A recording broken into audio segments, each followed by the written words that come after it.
শুক্রবার আগরতলা থেকে এক মহিলা যাত্রী বামুটিয়া আসার জন্য অটোতে উঠলে গাড়িতে থাকা অন্য যাত্রী মহিলা যাত্রীর শারীরিক গঠন নিয়ে মন্তব্য করে এবং অটো চালক গৌতম দেবনাথ সেই যাত্রীকে বাধা দেন অশালীন মন্তব্য না করার জন্য। কিন্তু মহিলা যাত্রী অটো নাম্বার মারফত অটো চালকের বিরুদ্ধে অভিযোগ করে বসে। এ বিষয়কে সামনে রেখে শনিবার ভারতীয় মজদুর সংঘ যাত্রী বামুটিয়া ব্লক শাখা যাত্রীর বাড়িতে যান এবং যাত্রী সহ তার পরিবারের সঙ্গে গোটা ঘটনা নিয়ে কথা বলেন এবং উঠে আসে এই ঘটনায় অটো চালক গৌতম দেবনাথ উক্ত মন্তব্য করেনি এবং উভয় পক্ষের আলোচনাক্রমে ঘটনা মীমাংসা হয়।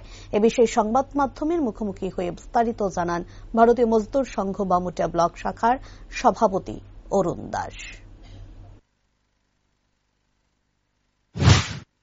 আশা একটি কারণ, আমরা একজন অটো ড্রাইভার গৌতম দেবনাথের নামে প্যাসেঞ্জার একটু ভুল বস্তুত কাজ করছে, করার পরে আমার ড্রাইভারের উপরে তারা ওই গাড়িটা চিনানোর লাগে প্যাসেঞ্জার কে আসছিল ওই কারণে মিস্টেক হয়েছে। মিস্টেকের কারণে তারা বাসাতে আইসি, বাসভবনে আইসি, আইয়া তারার লগে আমরার বইয়া কথাবার্তা হয়েছে, মিস্টেকটা ধরা পড়ছে। ওই কারণে আমার ড্রাইভারটার জন্য কোনো কলঙ্ক না আইয়ে এই কারণে আমরা এখানে বইয়া মীমাংসা করছি। সমস্যাটা কাদের মধ্যে হয়েছিল? সমস্যাটা প্যাসেঞ্জার হয়েছে।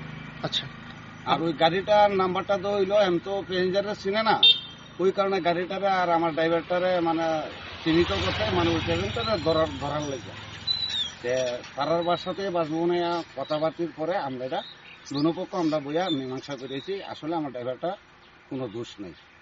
আপনার পরিচয়টা?